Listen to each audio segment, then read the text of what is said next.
lama tinggal.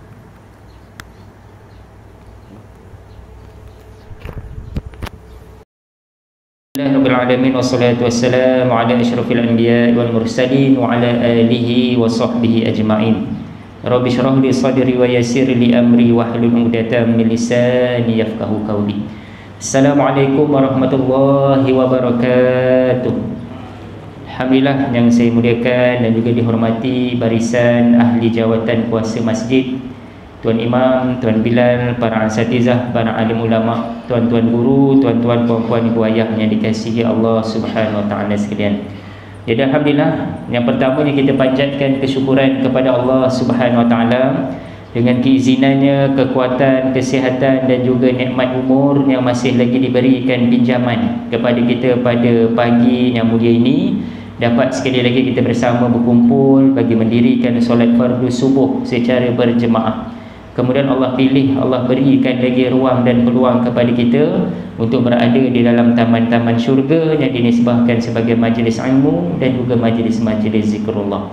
Jadi alhamdulillah tuan-tuan puan-puan, pagi ini dapat kita menyambung lagi pengajian berkitab kita Hidayatus Salikin fi Sulukil Maslakil Muttaqin, satu kitab yang telah pun disyarahkan oleh Imam Syekh, kalau kita sedia maklum, iaitu ulama Nusantara kita, Syekh Abdul Samad Al-Falimbani, sekitar tahun 1800 tahun. Maksud kata hampir 200 lebih dah. Kitab ini disyarahkan oleh beliau dan manfaatnya sampai sekarang kita masih lagi boleh ambil. Yang mana kita sedia maklum, kitab ini asalnya daripada kitab karangan Imam Hujjatul Islam, Imam Al-Ghazali. Nama lamanya asalnya adalah Bidayatul Hidayah. Kemudian Syekh Abdul Samad ni diterjemahkan dalam bahasa Melayu tulisan Jawi, sebab orang-orang Melayu pada tahun 1800 dulu tak semua boleh pergi sampai ke negara Arab tadi. Jadi Syekh Abdul Samad ni dah pergi, dia belayar tu tadi dengan sahabat-sahabatnya ke Tanah Suci Mekah. Habis saja dia belajar menuntut ilmu, dia balik, kemudian diterjemahkan kitab-kitab tadi untuk manfaat orang-orang Melayu pada waktu itu.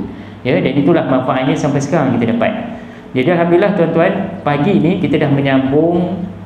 Kalau tuan-tuan perasan, daripada awal lagi saya dah maklumkan yang mana kitab ini adalah susunan kitab umpama satu jadual kehidupan kita. Sebab dalam ni terkandung ilmu-ilmu tasawuf, ilmu fardu ain, ilmu fadail amal yang kita boleh laksanakan dalam sepanjang harian hidup kita, dari mula bangun pagi sampailah kepada kita nak tidur balik. Jadi pagi ni kita dah sampai. Hari itu sebelum puasa kita dah tengok waktu kita bangun daripada tidur, bersiap, dah wuduk, dah selesai wuduk, datang ke masjid, dah sampai ke masjid, ada adab masjid pun kita dah sentuh. Yang ini dah nak mula start solat lah. Baik, di peringkat yang akhir hari itu saya berhenti dekat lepas sahaja muazzin melafazkan laungan azan dan iqamat, maka kita mendirikan solat subuh. Macam inilah cara ini sekarang ni lah. Baik, lepas pada solat subuh apa kita nak buat? Yang ini yang dimaksudkan di sini. Baik, jadi saya sambung dekat setakat mana yang terhenti itu. Dia kata apa di sini? Maka apabila selesai engkau daripada solat fardu itu, dah selesai dah solat subuh, macam pagi tadi lah, kita dah selesai dah solat subuh, yang mana selepas saja solat subuh fardu itu tadi, maka bacalah olehmu. Yang ini kita ambil yang telah pun disusun oleh Imam Al-Ghazali itu tadi, himpunan daripada hadis Nabi, daripada ayat Quran, daripada himpunan-himpunan bacaan-bacaan zikir. Yang ini kita jadikan sebagai panduan kita. Inilah zikir yang digalakkan untuk kita baca lepas pada setiap solat fardu. Apa dia dikata di sini? Iaitu setelah mana telah pun selesai solat fardu, tiap-tiap kali sesudah solat 5 waktu. Kalau boleh tuan-tuan, setiap kali habis 5 waktu, cuba lazimi dalam bacaan harian kita. Yang inilah bentuk-bentuk bacaannya. Pertama iaitu engkau lafazkan astaghfirullah sebanyak 3 kali. Kan ini biasa. Sebab ini antara susunan yang diambil oleh Imam Al-Ghazali, yang mana diambil bukannya pada orang lain, daripada Syekh Ahmad Al-Qushashi rahimahullah ta'ala. Siapa dia Syekh Ahmad Al-Qushashi ni? Seorang ulama tasawuf yang tinggal di kota Madinah.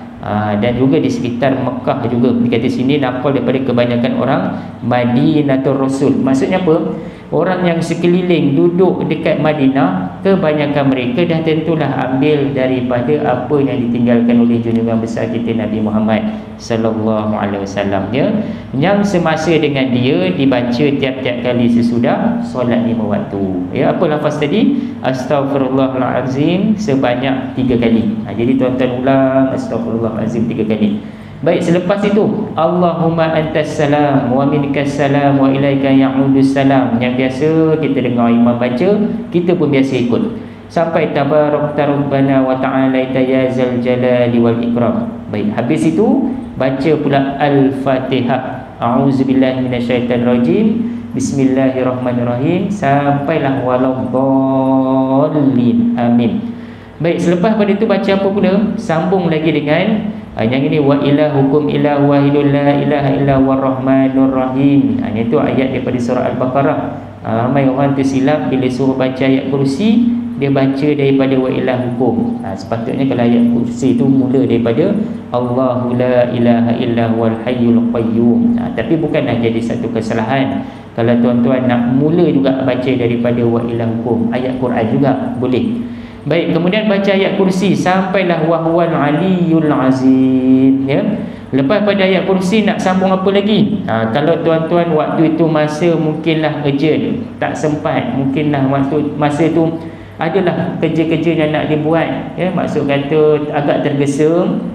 Jadi jangan pernah tinggal untuk tidak membaca ayatul kursi. Jadi kalau boleh tuan-tuan, ayat kursi ini lazimi baca, jangan tinggal setiap kali lepas pada solat-solat fardu.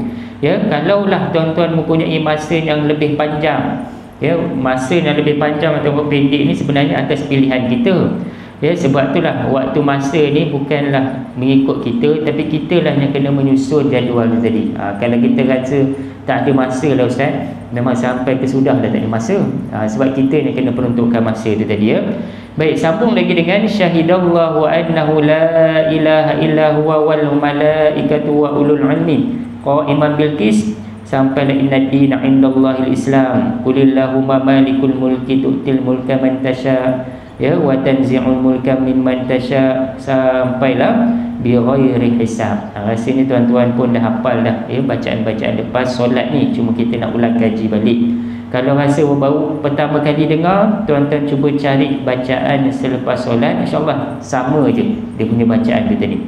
Baik, lepas pada tu apa nak baca? Bacalah pula subhanallah 33 kali, ya. Kemudian alhamdulillah 33 kali juga. Kemudian alhamdulillah dah selesai, Allahu akbar. Yang ini boleh baca 33 kali ataupun tuan-tuan genapkan dia 34 supaya cukup 100 bacaan bermula daripada subhanallah tadi, ya. Subhanallah dah 33, kemudian alhamdulillah 33 dah jadi 66. Kemudian lafaz Allahu akbar kalau kita baca 33 dia jadi 99, kurang 1 nak genap 100. Jadi lajakkan sekali 34, jadilah 100 kali bacaan, jadi genap 100. Baik, dan kemudian engkau bacalah pada akhirnya kalimah la ilaha illallah wahdahu la syarikalah lahul mulku wa lahul hamdu wa huwa ala kulli syai'in qadir wa la haula wa la quwwata illa billahil aliyil azim. Sampai situ pun dah okey dah. Sebab kebanyakannya ramai di kalangan kita sampai situ. Tapi kalau tuan-tuan mempunyai lagi masa, maklumlah nak habiskan sampai situ pun kadang-kadang dah 10 minit, dah 15 minit, ya. Tapi kalau tuan-tuan nak lazimi lagi dengan bacaan tambahan yang seterusnya ada, sambung lagi dengan Allahumma la mani'a lima a'taita wa la mu'tiya lima mana'ta, sampailah kemudian selawat, kemudian kita baca pula wa hasbunallahu wa ni'mal wakil, kemudian kita teruskan lagi dengan ya latifu ya kafi ya hafiz Zuya Syafi, sampailah kita tutup dengan kalimah la ilaha illallah 10 kali. Itu sebaik-baik lengkap lah, ya, boleh, tak ada masalah. Baik, kemudian apa yang kita nak buat tuan-tuan? Dah habis sahaja kita bertasbih, berzikir. Yang inilah dianjurkan kepada kita sesudah engkau membaca lafaz-lafaz zikir tadi, maka bacalah doa barang doa yang kau kehendaki. Bacalah doa tuan-tuan. Dekat dalam masjid ni pun kalau saya tanya seorang-seorang, saya tanya Tuan Imam, saya tanya Tuan Bilal, semua ada niat masing-masing kan, semua ada hajat, semua ada kita punya keinginan. Kan setiap orang beza-beza. Ya, kalau tanya Tuan Imam mungkin dia nak benda yang lain. Ya, kalau tanya pada Tuan Bilal mungkin ada hajat dia yang lain, mungkin anak dia, mungkin kalau ada anak kecil mungkin kita nak doa anak kita ni lulus dalam ujian, ya. Kalau tuan-tuan tak ada anak mungkin, ataupun belum berkahwin, kan kita nak, ya Allah temukanlah jodoh pada aku, ya Allah, umur aku pun dah makin meningkat, contoh ya. Ataupun tuan-tuan yang dah kehilangan isteri disebabkan kematian isteri ataupun kematian suami, duduk seorang, anak jauh, jadi rasa nak juga teman, ya, walaupun sayang-sayang lagi dengan isteri pertama yang dah meninggal tu, tapi nak bagi tahu apa, hidup perlu diteruskan. Jadi kod ada rezeki, ya Allah kalau ada jodoh aku kali kedua, permudahkanlah ya Allah. Tak salah doa macam tu tuan-tuan, ya, boleh. Ya, baik. Apa doa-doa yang kita boleh baca? Dia disebutkan sebaik-baik doa adalah dalam bahasa Arab. Walaupun tuan-tuan tak faham doa tersebut, tetap makbul, tetap diterima. Tetapi boleh juga untuk diselangi dengan bahasa Melayu. Jadi janganlah kita terus baca doa dalam bahasa Melayu. Buka dulu mukadimah dengan Alhamdulillahirabbil alamin, puji dulu Allah, kemudian selawat, ya, Allahumma shalli ala sayyidina Muhammad, ataupun Alhamdulillahirabbil alamin wassalatu wassalamu ala wa ala ibadillahi sholihin, ataupun selawat habis selesai, bacalah dengan doa-doa bahasa Melayu yang tuan-tuan nak baca, boleh juga, tak ada masalah. Dan sebaik-baik doa itu adalah yang detail. Maksud kata detail apa tuan-tuan? Bacalah doa yang kita tahu dah hajat kita tu. Memanglah kalau kita lihat doa Jawaimul Kawamil, iaitu doa yang dipanggil sebagai doa yang sempurna, salah satunya Rabbana atina fid dunya hasanah, ya Allah bagilah kebaikan-kebaikan kepada aku di dunia ni ya Allah, ya, wa fil akhirati hasanah, ya Allah bagi juga kebaikan di akhirat pun yang baik. Tapi dalam anjuran para ulama kata apa, lagi baik tuan-tuan lepas pada baca doa yang secara umum tersebut, masukkan juga doa-doa detail. Contohlah tuan-tuan ada isteri, sebut nama dia. Ya Allah berikanlah isteri aku, ya Allah, siapa namanya? Ya, contohnya Nur Sazwin, contoh, ataupun Siti Fatimah, ataupun Siti Aisyah, ya, menjadi isteri aku yang salihah. Ya, ataupun tuan-tuan ada anak 10 orang, sebut satu-satu nama anak masing-masing. Sebab setiap anak-anak kita ni tak sama dia punya level IQ dia. Kan ada anak kita yang sulung mungkin cerdik sikit, jadi kita minta doa yang bahagian sesuai dengan dia. Ada anak kita yang kedua mungkin kurang sikit dalam pendidikan, kita doa partner itu tentu. Jadi doa-doa khusus itu adalah doa-doa yang terbaik.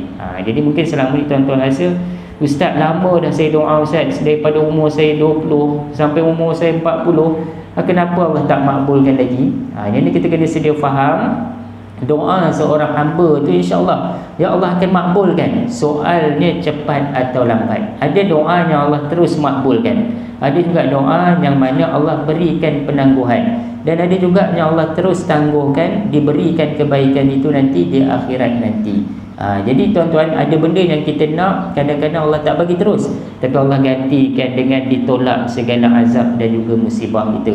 Ya, kita rasa kita nak kaya, tapi bila kita kaya belum tentu nanti kita dekat dengan Allah, takut jauh lagi kita dengan Allah. Jadi Allah berikan kemudahan rezeki kepada kita, cukup-cukuplah. Ya, maksudnya dengan kadar itu tadi dapat kita terus dekat dengan Allah. Itu antara sebab tuan-tuan ya. Baik, kata Imam Al-Ghazali, sayugianya engkau baca kemudian daripada yang demikian itu, ada satu doa yang diajarkan oleh Imam Ghazali, dipanggil sebagai Jawami'ul Kawamil. Ya, doa yang di mana ringkas tapi sempurna. Yang ini dia ambil daripada hadis-hadis Nabi yang berstatus hadis-hadis yang sahih. Antaranya apa tuan-tuan? Doa yang diajarkan oleh Rasul kepada isterinya Aisyah. Dia bagi tahu pada bini dia, wahai Aisyah, baca doa ni. Kan setiap kali mana selepas solat ataupun ketika mana pun yang kau kendaki. Apa doanya tuan-tuan? Walaupun dipanggil sebagai Jawami'ul Kawamil, doa ringkas dia pun boleh tahan juga ni. Tapi bolehlah kita ambil intisari maksud terjemahan tu untuk kita cubalah. Tak hafal bahasa Arab, lintaskan dalam hati kita yang dalam bahasa Melayu pun boleh. Apa doa dia tuan-tuan? Allahumma inni as'aluka minal khair kullihi ajilihi wa ajilihi. Ya Allah, aku mohon kepadamu akan segala kebaikan di negeri dunia dan akhirat, sama ada yang aku ketahui maupun yang tak aku tahu. Kan? Siapa yang tahu kebaikan-kebaikan lepas pada ni? Tuan-tuan yang keluar pada masjid sekejap lagi kan? Kita pun tak tahu apa jadi pada kita. Ya, tengah naik motor tiba-tiba ada, yalah, mungkinlah kat kebun kan, ada babi melintas ke, kita pun tak tahu. Ada anjing melintas ke. Jadi kita tak tahu benda tu. Jadi kita doa, ya Allah, ada kebaikan yang aku tahu dan ada juga yang aku tak tahu. Kan? Ataupun tiba-tibalah orang kata, ya mungkin daripada sudut hartanya tu tadi, kan ada orang datang nak meminjam duit pada kita, kita rasa ni kalau aku bagi ni habis duit aku. Kita tak tahu rupanya dengan kita memberi tu Allah akan gantikan lagi baik pada kita. Kan? Sebab tu kita mohon, ya Allah, aku nakkan kebaikan yang mungkin aku tak tahu ataupun aku dah ketahui dah kebaikan tu tadi. Dan dia sambung lagi doanya seterusnya, ma'alimtu minhu wa ma lam a'lam. Ya. Kemudian wa'udzubika minasyarri kullihi ajilihi wa ajilihi, dan aku berlindung denganmu dari segala kejahatan di dunia akhirat, sama ada yang aku ketahui maupun yang aku tak tahu. Sebab tu dipanggil doa jawami'ul kawamil, doanya lengkap. Sebab kita mohon kebaikan yang kita tahu ataupun tak tahu, dan kita mohon juga lindung dengan Allah, aku tak mau benda-benda yang tak baik, sama ada yang aku ketahui ataupun yang aku tak ketahui, yang macam saya sebutkan tadi tuan-tuan ya. Baik, kita teruskan. Dan kemudian kata apa, kalau tuan-tuan tak berapa nak hafal doa tadi, boleh juga ambil doanya seterusnya, masih lagi jawami'ul kawamil juga. Yang ini pendek sikit. Doa yang diajar kepada Sayyidatina Fatimah radhiyallahu anha. Siapa dia Sayyidatina Fatimah ni tuan-tuan? Iaitu anak kepada Nabi kita Muhammad sallallahu alaihi wasallam. Fatimah ya, dan isteri kepada Sayyidina Ali, dan mak kepada cucu Nabi Hasan dan Husin. Itulah Fatimah tadi. Yang mana Nabi ajar kepada dia, wahai Fatimah, bacalah doa ni juga kalau selepas solat ataupun waktu mana yang kamu nak baca. Ayat dia apa tuan-tuan? Ya Hayyun ya Qayyum ya Zal Jalali wal Ikram, la ilaha illa anta birahmatika astaghis wa min azabika astajir wa la takilni ila nafsi tarfata ain wa aslih li sya'ni kullahu mimma aslahta bima bihi ibadaka salihin. Maksudnya apa tu? Kita ambil maksud pun tak apa dah, paling tidak pun kita boleh selitkan dalam bacaan doa kita. Wahai Tuhanku, ini doa dia tuan-tuan ya, dengan rahmatmu aku berlindung meminta tolong, dan daripada siksaanmu aku berlindung, janganlah engkau serahkan aku kepada diriku walaupun hanya sekejap di mata. Doa yang mana kita minta pada Allah, jangan kita serahkan diri kita untuk kita jaga sendiri, tak. Kita minta Allah jaga kita. Dulu masa zaman Covid kan ada hashtag kita jaga kita. Kita jaga kita tu memang kita je jaga. Sepatutnya kita doa biarlah Allah yang menjaga kita. Sebab apa? Sebab tuan-tuan, kalaulah kita menyerahkan kita jaga kita, ada satu masa yang kita tak boleh nak jaga. Contohnya waktu apa tuan-tuan? Waktu kita lelap mata lah. Waktu kita tidur, siapa boleh jamin dia boleh selamat daripada segala musibah dan mudarat? Tak boleh jamin. Tuan-tuan, waktu tidur, siapa yang boleh perasan tiba-tiba masuk lipan dalam kain? Ramai yang kena. Saya hampir 2-3 kali dah kena dah tuan-tuan, masuk di lipan tadi.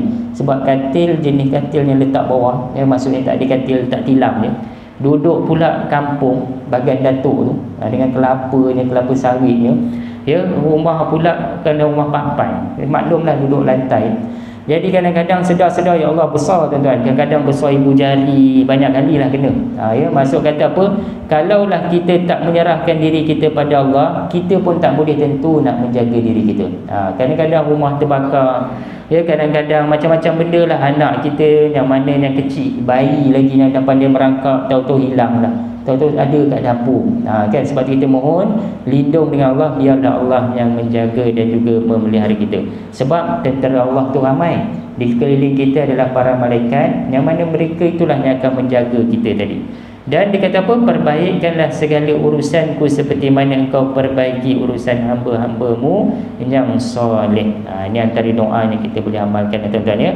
Dan andai kata doa tu pun dah selesai kita baca, tuan-tuan nak baca doa sendiri boleh juga. kemudian bacalah akan doa yang kau kendaki daripada doa yang datang daripada Rasulullah ataupun daripada sahabat, daripada orang soleh, ataupun daripada segala doa-doa yang tuan-tuan nak baca dan amalkan. Boleh, tak ada masalah tuan-tuan ya. Baik, dan kata Imam Al-Ghazali rahimahullah ta'ala, hendaklah kau bahagikan segala waktumu yang kemudian daripada solat subuh hinggalah terbit matahari itu dengan 4 bahagian. Baik, dalam hidup kita ni tuan-tuan, dia dah dipecahkan dalam jadual lah. Jadi tuan-tuan boleh jadikan sebagai panduan jadual kehidupan kita. Iaitu antaranya tuan-tuan, bahagian yang pertama membaca segala doa yang datang daripada Rasulullah dan daripada sahabat dan daripada orang-orang yang soleh. Jadi lepas dia subuh sampai terbit matahari, lebih kurang sebelum zuhur tadilah ya, kita pecahkan waktu tu tadi, iaitu baca doa ya. Yang keduanya pula dia kata apa? Membaca segala tasbih dan zikir, dan engkau ulang-ulang segalanya demikian itu dengan tasbihmu. Baca zikir lepas solat subuh tadi pun kita dah baca bersama imam ya. Yang ketiga, membaca Al-Quran. Jadi orang-orang yang mungkin sebelum waktu kerja tu kita ambil sikit dalam beberapa muka surat, satu muka surat pun jadilah, paling tidak pun ada bacaan yang kita baca. Dan bahagian yang keempat, yang ni ramai orang tak buat tuan-tuan. Perasan tak apa dia bahagian keempat? Sebab tu lepas pada solat subuh, kalau tak ada kuliah, tuan-tuan bolehlah baca zikir, baca tasbih, baca Quran. Tapi kalau lah hari-hari lain yang tak ada kuliah, macam hari ni kebetulan ada kuliah, slot yang saya boleh bawa ni, mungkin esok lepas subuh imam dah baca doa, dah baca zikir, selesai dah. Yang ini yang ni apa tuan-tuan, jangan pernah tinggal untuk melengkapkan 4 bahagian itu tadi sebelum mana kita nak keluar daripada masjid, iaitu engkau bertafakur, muraqabah, dekatkan diri kepada Allah. Maka hendaklah engkau fikirkan di sini akan segala dosamu dan kesalahanmu dan kejahatanmu dan taksirmu, kelalaian kita pada berbuat ibadah kepada Allah.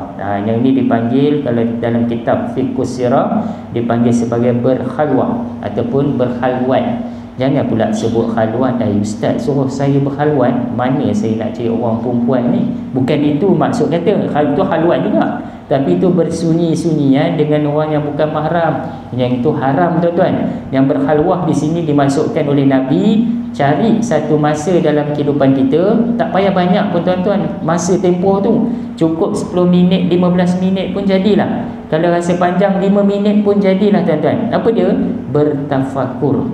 Macam lepas pada solat subuh tadi ni imam dah baca doa, dah baca zikir, orang pakat nak balik, kita ambil sekejap je 5 minit, carilah mana-mana tiang, mana-mana sudut yang ada dalam masjid, tuan-tuan duduk sekejap, fikirkan tentang diri kita. Sebab tak ramai orang yang buat pemikiran begitu hingga menyebabkan dia mengejar kepada dunia semata-mata. Apa yang kita nak fikir? Yang ini dikatakan di sini tuan-tuan yang kita boleh fikirkan. Fikirkan olehmu sesuatu yang mendatangkan baginya, membawa siksa Allah yang sakit dan murka dan yang sangat besar. Kita fikir, ya Allah, banyak hasil dosa aku ni ya Allah. Aku umur dah 50 contoh ya.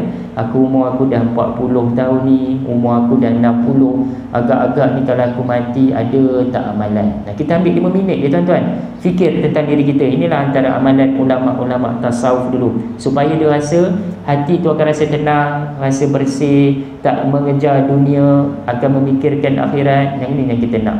Kemudian fikir lagi apa? Supaya engkau terpelihara daripadanya demikian itu, dan engkau hasadkan berbuat kebajikan kepada segala muslimin. Kan? Lepas tu kita niat lagi, ya Allah, kat luar sana tu, luar masjid, kalau ada orang susah, aku nak tolong ya Allah. Bagilah aku kekuatan ya Allah. Kalau aku ada kewangan lebih, aku nak bantu daripada sudut kewangan. Itu niat kita dalam hati ketika memikirkan bertafakur tadi tuan-tuan dia. Kemudian kata apa? Dan kau niatkan atas bahawa tiada kau sibuk pada sekalian harimu itu melainkan dengan ibadat kepada Allah, dan sayugianya bahawa engkau pilih akan segala ibadah itu yang terlebih afdal, dan sayugianya kau fikirkan akan hampir matimu itu, supaya kau tidak terkenang-kenang akan kesukaan dunia dan juga kekayaan. Maksud kata, kita ingat kepada kematian. Kan? Lepas itulah kalau kita tengok Semua orang akan meninggal dunia tuan-tuan. Sebab tu kita tak tahu kematian kita. Niatlah banyak-banyak, ya Allah, matikanlah aku nanti ya Allah dalam keadaan husnul khatimah. Kan kita tengok jiran kita sekarang ni seorang-seorang dah meninggal. Jadi takkan kita nak meninggal dalam keadaan yang sia-sia tadi. Sebab tu bertafakur ni penting. Mungkin kita kata, Ustaz, masa tak ada lah Ustaz, pagi saya nak pergi kebun, kan, saya nak pergi kerja, tergesa-gesa sikit. Orang rumah saya dah order roti canai dah, semua macam-macam dah tuan-tuan dia. Kalau lah tuan-tuan itu pun tak sempat, jangan pernah tinggal 24 jam. Sikit ni paling tidak tuan-tuan, tak apalah, subuh tak boleh, malam kita buat. Yang ini boleh juga. Contoh, sebelum kita melelapkan mata, kalau tuan-tuan yang ada tikar sejadah dekat tepi kantil, duduklah sekejap, kan, duduk sekejap, fikirkan. Ataupun tengah baring atas katil, sebelum lelap 5 minit tu, fikir. Sebab itu pun termasuk dalam zikrullah. Kan, zikrullah, mengingati Allah ni tak semestinya tasbih zikir je. Tuan-tuan mengingat tentang dosa, tentang keadaan kehidupan kita, yang itu pun dipanggil sebagai mengingati Allah juga. Jadi ambillah tuan-tuan ya, 5 minit pun jadilah. Maksud kata kalau lagi panjang lagi baguslah. Sebab kalau kita tengok orang yang mendapat naungan, kan ada disebut dalam hadis yang sahih, ada 7 golongan yang mendapat naungan Allah di padang mahsyar nanti. Ketika mana orang lain nak sangat bernaung, macam tuan-tuan tengah dekat padang kan, tengah sukan, bawa anak pergi sukan lah, tiba-tiba hujan lebat. Dalam hujan lebat, tempat tak ada nak berteduh. Adalah seorang ni pegang payung, dia kenal kita, dia tahu kita ni siapa, dia panggil, Imam datang dekat dengan saya, Imam datang sini. Kita pun dapat berteduh. Alangkah seronok ni kita kan, orang lain basah, kita selamat. Itu dekat dunia. Yang dekat akhirat ni lagi banyak. Antaranya saya taklah sebut semua. Antara 7 tu, salah satunya iaitu hamba Allah, seorang yang hatinya dekat dan di masjid dan selalu menangis, kan, mengenangkan akan dosa-dosa yang pernah dilakukan. Jadi tuan-tuan yang bertafakur, kemudian kata, ialah duduk seorang-seorang dekat masjid lepas dah selesai tadi, sampai menangis tuan-tuan. Kalau sampai tahap menangis tu memang terbaiklah. Tentang mengenangkan dosa-dosa kita, dan takutnya kita dekat alam barzakh tu nanti. Sebab ramai orang yang bila mati tuan-tuan, disebutkan di sini dalam keadaan tak sedar dia mati. Sebab tu orang yang mati kadang-kadang dia merasakan, aku hidup lagi ni, entah mimpi rasanya. Sampailah hatta ketika mana dimasukkan rohnya kembali, masa itulah baru tersentak, ya Allah, rupanya aku dah mati. Waktu itulah kalau disebut dalam banyak karangan imam, kitab-kitab menyebut, waktu itulah teriakan ahli-ahli kubur, orang yang dah meninggal dia menangis, teresak-esak memanggil ayah, memanggil ibu, memanggil anak, memanggil isteri. Maklumlah, malam tadi aku rasa baru je aku makan dengan orang rumah aku, malam tadi baru je aku tengah, mungkinlah kita tak sempat nak tambah ibadat kita. Takkan tak ada masa dah, ni Allah, kenapa kau ambil nyawa aku? Sebab itu disebut dalam surah Al-Munafikun, dia kata apa? Orang-orang yang meninggal dunia, yang dah meninggal ni tuan-tuan, semua pakat merayu, semua pakat minta pada Allah, boleh tak hidupkan aku sekejap je? Kan, la ta'akhartani, dia kata apa, boleh tak tangguhkan sikit je lagi, tak lama pun, sekejap pun jadilah untuk aku hidup balik. Kan, lepas tu Allah tanya apa lagi dalam ayat tersebut, untuk tujuan apa? Apa jawab orang yang dah meninggal ni tuan-tuan? Untuk fa'asaddaqah, untuk aku bersedekah. Kan, banyak-banyak amal kan, banyak, boleh buat solat hajat, solat sunat, kemudian apa lagi, buat baik dengan mak ayah, semua tu baik. Tapi agak-agak kenapa orang yang dah meninggal dia nak itu je, fa'asaddaqah. Sebab orang yang bersedekah ni tuan-tuan, pahalanya berterusan hinggalah ke hari kiamat tu tadi. Dan pahala orang yang bersedekah ni juga, dia memberikan manfaat yang cukup besar kepada orang yang hidup. Sebab tu tuan-tuan yang ada duit, yang ada orang kata simpanan, kalau adalah orang yang memerlukan bantuan pada kita, pakat tolonglah sekadar kemampuan kita. Jangan disimpan. Sebab harta yang kalau dah sampai gharrah, Nabi sebut gharrah. Gharrah ni apa tuan-tuan? Halkum. Sebab ramai orang yang sampai halkum, dah terlantar dekat ICU, terlantar dekat hospital, dia pakat kumpulkan balik isteri anak-anak dia, mari sini, kata orang rumah kan, mari sini long, angah, ambilkan duit bawah bantal ayah, ada lebih kurang dalam 2-3 ribu, ambil dalam almari 100 ribu, infakkan, pergi bagi. Nabi kata apa? dah terlambat kalau nyawa sampai roh tadi. Sebab harta warisan kita yang kita dah tinggalkan sampai tahap nyawa dah nak terkeluar tu, Nabi kata apa? Dah akan menjadi hak waris masing-masing. Rugilah kita. Sebab tu orang yang dah meninggal, dia pakat merayu pada Allah. Tapi apa Allah jawab dalam ayat yang seterusnya? Dah tak boleh dah.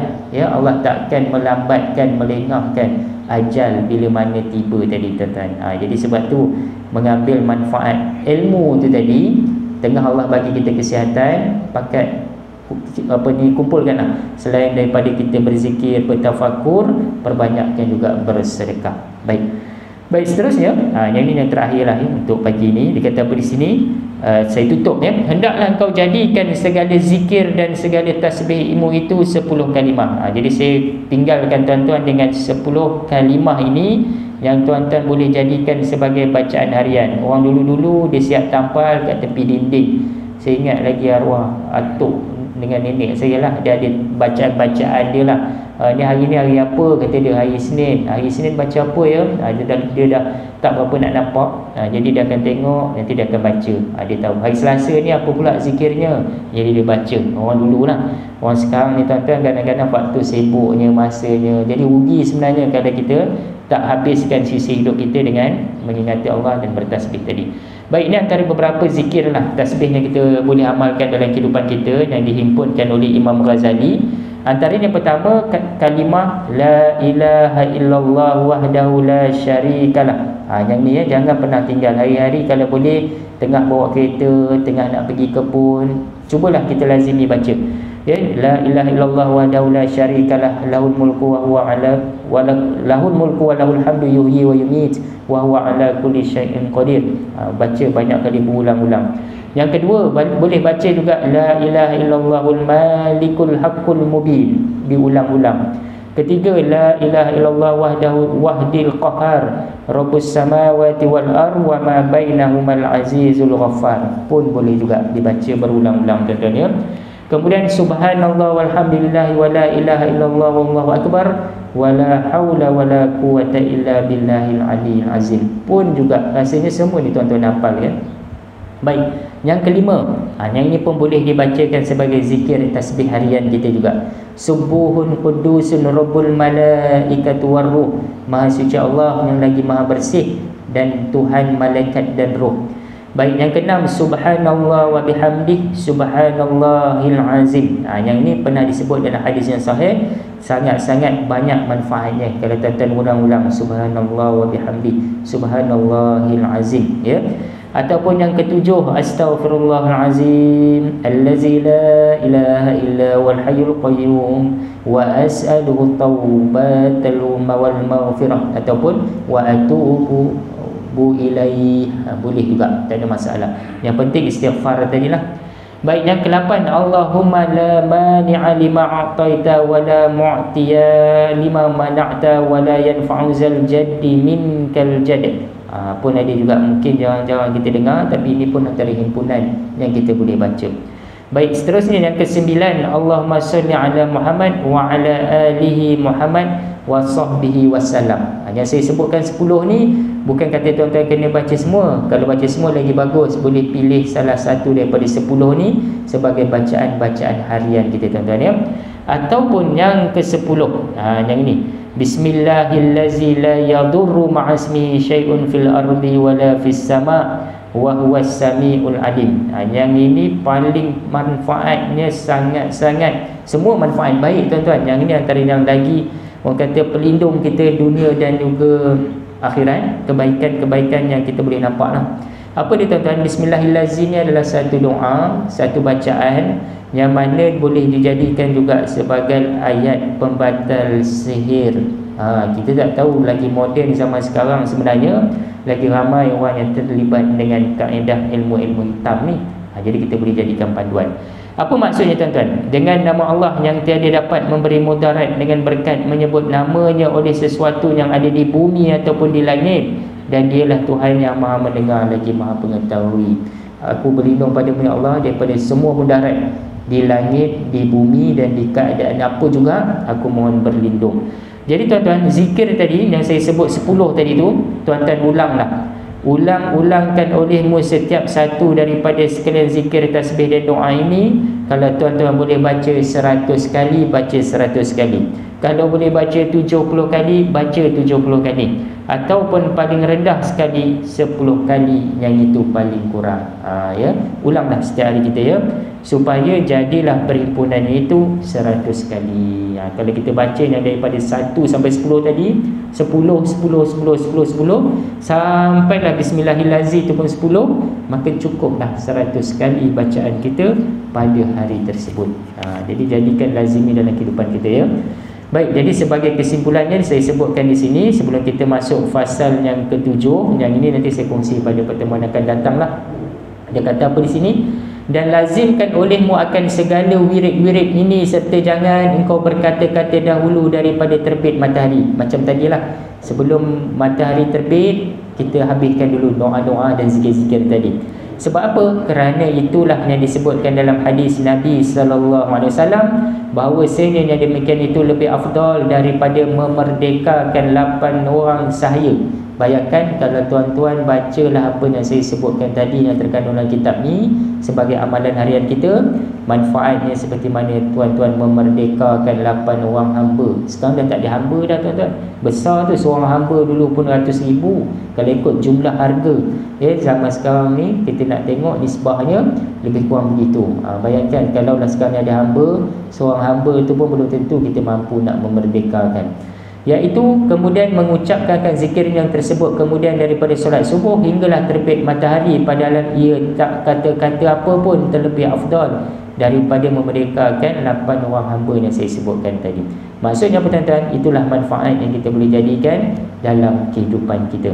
Jadi untuk bab yang ke-7 ni, apa yang kita akan tengok, yang ini adalah lepas pada kita keluar masjid. Dah keluar, apa yang kita nak buat pula. Sebab tu saya kata kitab ni dia macam satu jadual. Elok susunan dia, kita dah tahu dah lepas ni nak buat apa, lepas doa nak buat apa, doa ni pula apa manfaatnya, semua dia susun.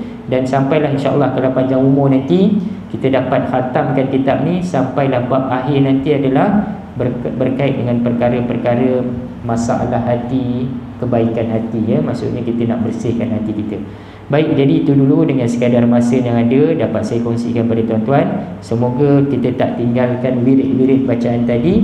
Paling ringkas, kalau tuan-tuan rasa macam masa tu tak berapa ada, lepas baca ayat kursi, tuan-tuan bacalah doa. Kalau ada masa yang panjang, habiskan zikir-zikir yang saya kongsikan tadi, tuan-tuan, ya, sebagai panduan kita.